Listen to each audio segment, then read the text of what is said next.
আসসালামু আলাইকুম। আপনারা সবাই ভালো আছেন?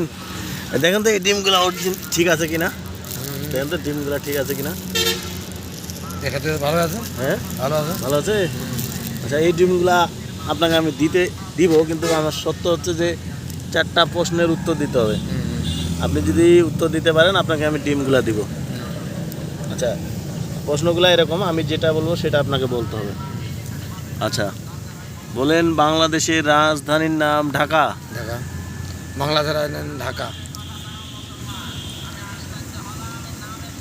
আমাদের জেলার নাম দিনাজপুর। জেলার নাম দিনাজপুর। বাংলাদেশ এশিয়া মহাদেশে অবস্থিত। বাংলাদেশ এশিয়া মহাদেশে অবস্থিত। আমাদের জাতীয় কবির নাম কাজী নজরুল ইসলাম। জাতীয় কবির নাম কাজী নজরুল ইসলাম। 5-এর পরে কত হয়? 6। হইল না।